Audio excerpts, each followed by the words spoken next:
ഇഞ്ചിയും ചുക്കും ഒമിക്രോൺ സുഖപ്പെടുത്തുമോ?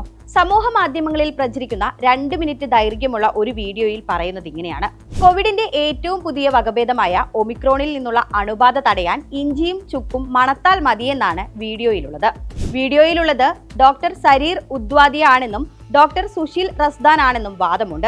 4 ലക്ഷത്തിലധികം ഫോളോവേഴ്സ് ഉള്ള കശ്മീർ എക്സ്പ്രസ് ന്യൂസിന്റെ ഫേസ്ബുക്ക് പേജിൽ പങ്കുവച്ച പോസ്റ്റിൽ ഇയാൾ ഡോക്ടർ റസ്ദാൻ ആണെന്നാണ് അവകാശപ്പെടുന്നത്. യഥാർത്ഥത്തിൽ ഇതാരാണെന്ന് തിരിച്ചറിയാത്തത് തന്നെ വീഡിയോ തെറ്റിദ്ധരിപ്പിക്കുന്നതാണെന്നതിന്റെ ആദ്യ സൂചനയാണ്. 2 പേരുകളും കീവേഡ് പരിശോധന നടത്തിയപ്പോൾ ഉദ്വാദിയ മുംബൈയിലെയും റസ്ദാൻ ജമ്മുവിലെയും ഡോക്ടറാണെന്ന് കണ്ടെത്തി. വൈറൽ വീഡിയോയിലെ ചിത്രവും 2 ഡോക്ടർമാരുടെ ചിത്രങ്ങളും താരതമ്യം ചെയ്തപ്പോൾ 3 വ്യത്യസ്ത വ്യക്തികളാണെന്നും കണ്ടെത്തി. ഡോക്ടർ റസ്ദാനുമായി ചില സാമ്യങ്ങൾ വീഡിയോയിലെ വ്യക്തിക്കുണ്ടെന്ന് മാത്രം. വീഡിയോയിലുള്ളത് താനല്ലെന്ന് റസ്ദാൻ സ്ഥിരീകരിച്ചിട്ടുമുണ്ട്. ഇഞ്ചിക്കും ചുക്കിനും ഒമിക്രോണിൽ നിന്നുള്ള അണുബാധ തടയാൻ കഴിയുമോ എന്നാണ് പിന്നീട് പരിശോധിച്ചത്. ഇഞ്ചിക്ക് ആന്റി ബാക്ടീരിയൽ ഗുണങ്ങൾ ഉണ്ടെങ്കിലും ഒമിക്രോൺ തടയുമെന്നതിന് ശാസ്ത്രീയമായി യാതൊരു തെളിവുമില്ല. മേരിലാൻഡ് സർവകലാശാലയിലെ സാംക്രമിക രോഗങ്ങളുടെ മേധാവി ഡോക്ടർ ഫഹീം യൂനസും ഇഞ്ചിക്ക് കോവിഡ് ഭേദമാക്കാൻ കഴിയുമെന്നത് നിഷേധിച്ചിട്ടുണ്ട്.